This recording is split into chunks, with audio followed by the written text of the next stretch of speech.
Okay, so now we are jumping to our today's topic, and today's topic is very different topic. Okay, it would be on the blockchains. So we will be talking about what is blockchains and what SAP is offering in blockchains. Okay, when blockchains come into the picture, when you will start searching on more than blockchain, what you get is the Bitcoin. Okay, so I'm not going to talk about Bitcoin. This is not session on the Bitcoin. What I'm going to talk about is the technology behind the Bitcoin, which is the blockchain, and how this technologies is going to be a game changers even in the supply chain operations also. Okay, how the enterprise solutions can adopt the blockchain functionality, and then we can convert and we can deliver the solutions which we were not able to do it earlier. So that is the part which we are going to discuss in this session about the blockchain. I will not go in very deep of the technical things, but we will be focusing on that what is the basic functionality and how this basic functionality will help to identify some problem solutions in the supply chains area. Okay, that's what we will try to understand. So I will give you the enough basic knowledge which is required, but will not go into the very much or deep into the technical part of the blockchains. Okay, before I start, how many people already know what is blockchain, the basics of the blockchain? How many people already know they have heard about the blockchain? uh, Put me in the uh, chat window quickly. Me in the chat window. Okay. Okay, we have two, three, four, five people are there who already know what is the blockchain. Okay, let me ask another question. How many people has invested in cryptocurrency? Okay, bitcoins, ethereum. How many people has invested in cryptocurrency? Put CC, just a generic question. Okay, not related to topic, but to engage your to engage you more. CC, put CC in the chat if you are invested in cryptocurrency. CC in the chat window. Don't forget to subscribe our channel and click on bell icon to update yourself with latest SAP videos. Jignesh is everywhere. He did everything. So Jignesh, Fabian, the most of the people who are outside of the India joining, which I know, they have invested. Now, what is the basic reason why people are going for the cryptocurrencies? Why people are going and investing on the bitcoins, like that of things? I don't know the reason why other people are going, but I am also looking for, and my reason to look for it rather than as a bitcoin, what I am looking is it's a technology transformation. Okay, so technology behind it is a blockchain. So that is a blockchain technology which makes a bitcoin and cryptocurrencies. All the bitcoins are not very strong, all the cryptocurrencies are not very strong like bitcoin, but that kind of currencies, they are strong and they are gaining the hype in the market. The basic reason behind it, they are backed up with the very strong, with the very strong technology behind it, and that strong technology behind it is a blockchain. Okay, so that is what we are going to discuss in detail ki bhaiya hai kya, what is this animal blockchain, and what is this all about, and how it is supporting that kind of cryptocurrency. And I will not talk about the cryptocurrency, I will more talk about that how this blockchain is going to support the supply chain operations. Okay, now the first thing I would jump into is ki, why do we need a blockchain? Okay, I will talk about ki, what is blockchain? Blockchain hai kya? But before that, I will talk about ki, why the blockchain is required. Why we are talking about blockchain. I'll make it a little bigger so that the mind map is visible to you. Now, the blockchain is very important, or it's becoming important because there are certain problems. Okay. So any technology which does not bring solution does not get hype in the market, right? So blockchain is getting hype because it's bringing solutions. It's bringing to problems to some solution. Now, one of the problem is the data threats, hacking threats, ransomware attacks. If you guys are known or not, these are the big threats which is available, right? Last year, I think exactly in the same months, in SastraGeek also, we got ransomware attack.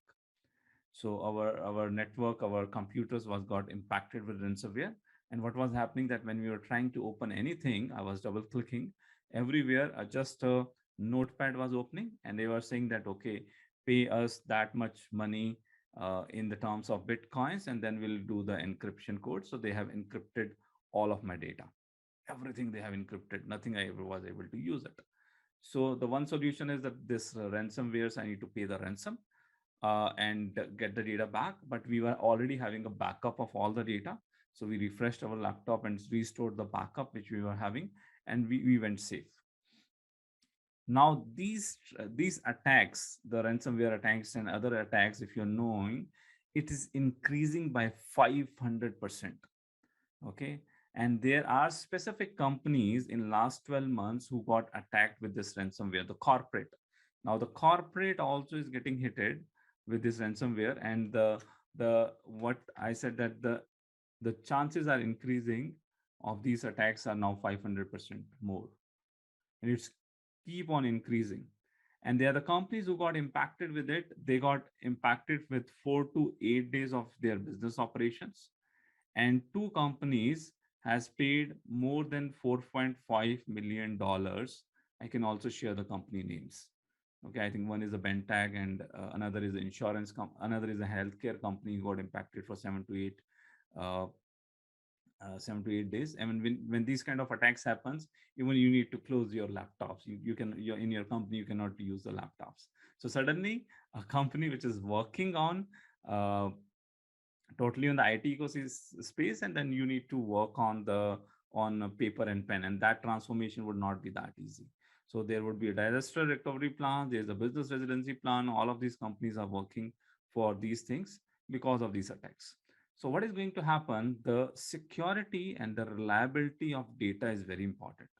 We will not realize until unless this attack will happen that how much dependent we are on the data.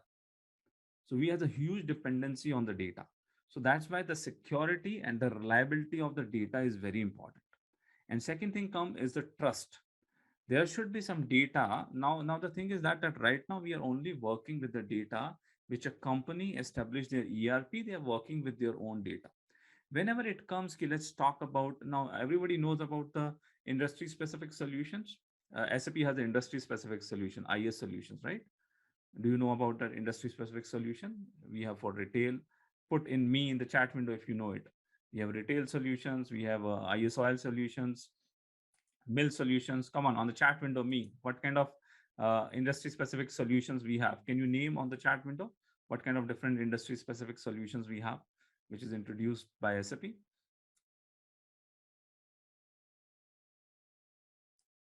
IS auto, okay. IS oil, IS gas. So this is called industry specific solutions. Okay, mill solution, IS utilities. So this industry specific solution, what it is doing in SAP, it's trying to provide you a solution where that industry specific things would be there. Your industry specific processes would be having a solution in SAP. But if you ask me, it's just a 30 to 40% to industry specific solution. To me, what I see as an industry specific solution. So my picture of, or my picture, or what I see as an industry specific solution is something like this. Just give me a minute. I hope you are still able to see my screen. So my picture of industry specific solution is basically we have a different kind of industries. Okay. Let's say we talk about a steel industry. Okay.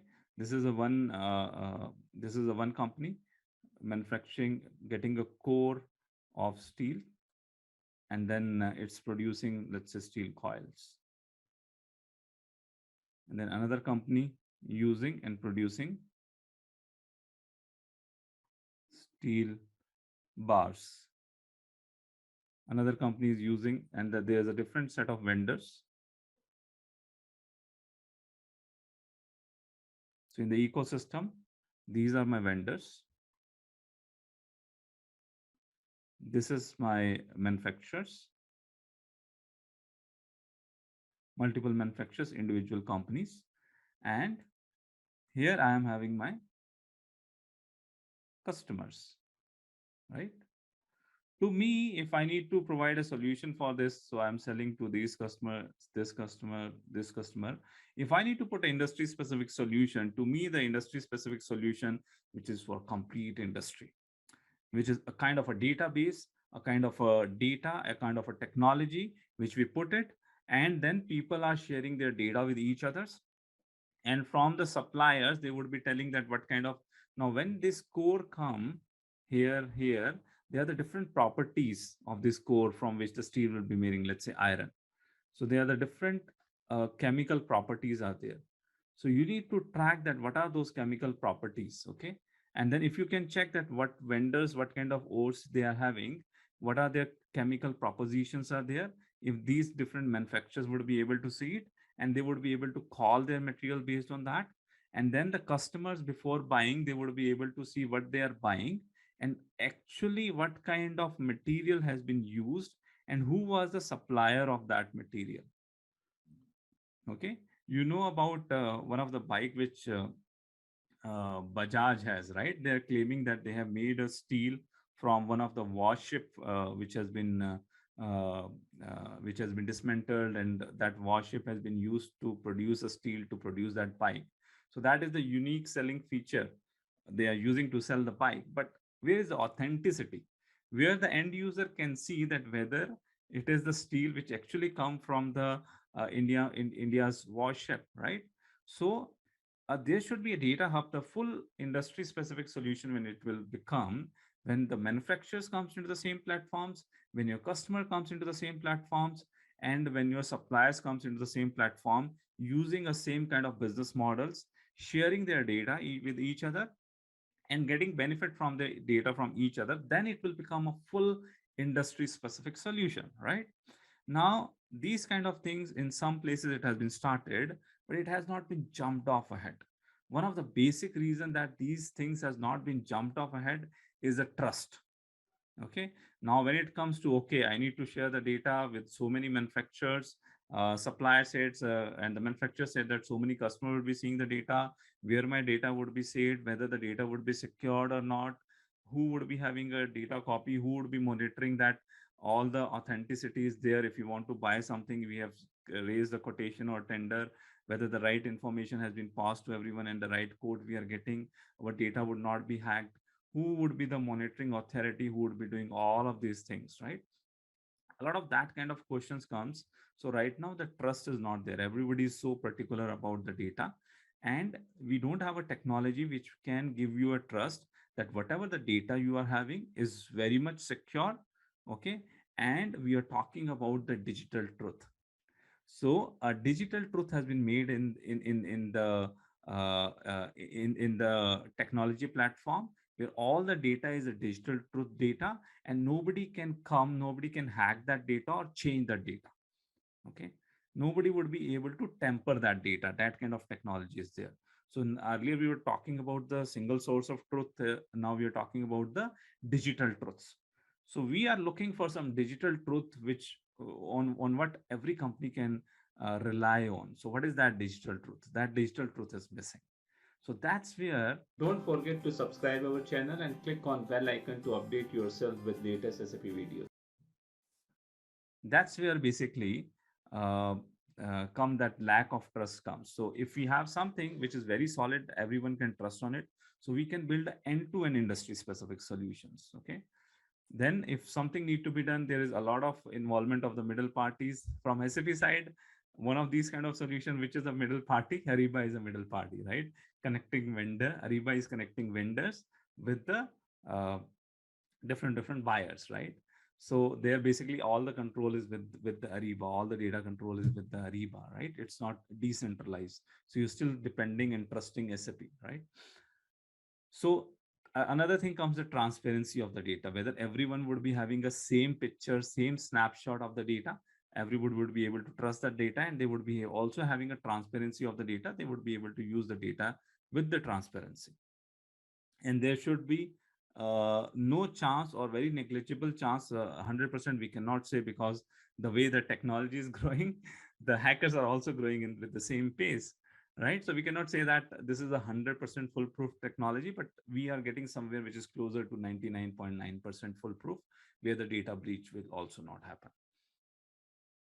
Okay, so that is where basically the business problem is. That is basically where we are looking for some kind of solution, a robust technology which can save, secure our data, which can give the transparency to the data, and it can give us the digital truth of the data. Data should not be tampered. Nobody should be able to tamper the data, and everybody should see the same data. That's where basically the problem, and that's where the solutions come with the blockchain, right? So blockchain delivers that kind of solution which can answer these things which I have mentioned. How it would be answering the attacks like ransomware attacks. When we'll go a little bit about the basics of blockchain, you would be getting it. Now I will go a little bit technical right now from here, because I just want to explain you the basics of blockchains. But I know that most of the people are functional here. So before I'm going there, I will show you a video, so that maybe by with talk you are still not able, the impression has not gone in your mind that how with the blockchains these kind of end-to-end solutions, collaborative solutions can be built. So SAP has already working on it. They are working with the multiple different companies to produce pilot solutions. So one of the example I'm showing you here, just watch this video. It's just a 2 minutes video on the food industry, that how the blockchain has been used to benefit customers and to benefit the whole supply chain. It's still not the example where basically which I'm talking about, that full core, full all kind of food industry has been involved, but it is done by only a single company. But that can be expanded to the higher levels, where basically a platform, or not a platform plus solution can be built, where all the companies can come on, share their data, and have a transparency and the trust on the data. Okay, so let's watch this video. Okay. Saya Jafar, saya sebagai nelayan. Saya di Laut Indonesia, saya lagi mencari tuna sirip kuning.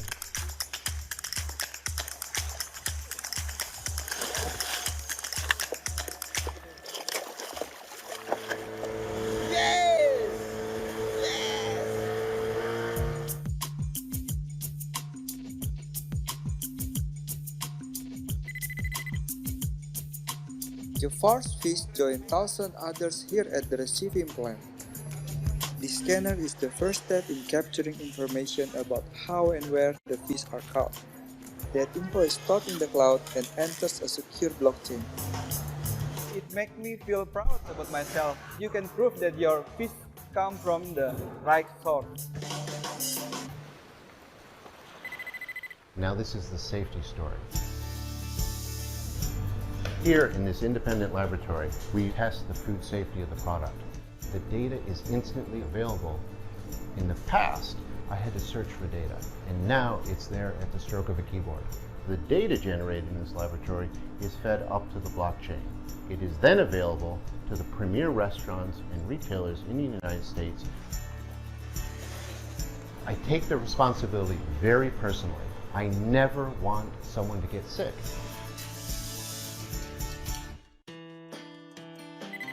Here we are at the finishing part, the last step before this fish gets to your table.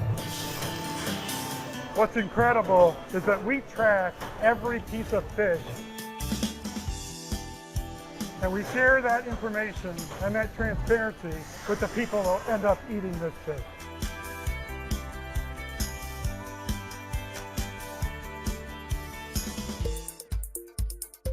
We have our first look at the new blockchain analytics for the supplier. Let's go through and see Jafar's fish. And it pulls up the amount of fish he's caught on every day, how much they weighed, and how much was fair trade. It's a lot of data. This is connected to the SAP blockchain. It's based on permissions, so only specific suppliers will give access to their specific data. Nice.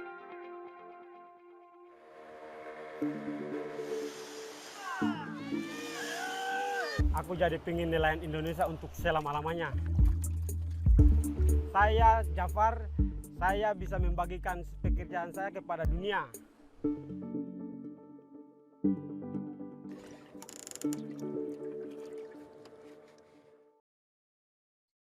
Okay. So now I hope you would be able to get that what we was trying, what has been trying to we were trying to share, that you see that example of that fish, right? The tuna fish. So what has been done, which has been done by SAP, they have actually connected with the help with this company. The company name is. Don't forget to subscribe our channel and click on bell icon to update yourself with latest SAP videos. Check what was the company name? Bumble Seafood. With the Bumble Seafood, with this company, they have actually connected uh, from end to end, from starting from your uh, starting from the people who are catching the fish with their data, from which sea the fish has been caught, who has caught the fisherman data, who is the source from the fish is coming, and then it goes into the individual laboratories, which is not from the bumblebee, which is the government or the third parties laboratories. They do the initial testing of that particular batch and fish. That particular fish testing has been done, and then the report has been associated into the blockchain, and then you get also the reports that it has been tested and it's not the poisons and other things are not there, because there can be a chance if the wrong things has been delivered, then you can also even die with the poison, right? So that has been given, then it goes into the manufacturing, the final product has been delivered, in which facility it has been done, then the batch numbers and the expiry dates, and then finally it goes to the grocery store, in which grocery store when they receive it they enter the information, and then final customer even can see through that blockchain from who are the person who has caught the fish, from which sea it has been caught, what are the parameters which has been checked, what are the values for the parameters, and all these details they are able to check. And this all details has been shared over a trusted network, which is called the blockchain. All the information has been stored in the blockchain, and it has been shared with the permission to the specific uh, individuals, which can be the from customer, we are sharing the specific information, from the suppliers they are having access to for the specific information, and then the manufacturers also have access to the specific information and they can share the specific information. So that kind of solution we are thinking through it, and for building those kind of end-to-end solutions, that's where basically the blockchain will make an impact. Okay. So earlier it started with the Bitcoin. Okay, Bitcoin is the one where basically the blockchain get very famous. But apart from the Bitcoins, the general analysis has been done. 40 to 45% of the business operations into the different industries have a capability or have a use case to use blockchain. Okay. Now, once you have this basic understanding, and now when you are also able to correlate that where this blockchains can be used, we would be proceeding ahead.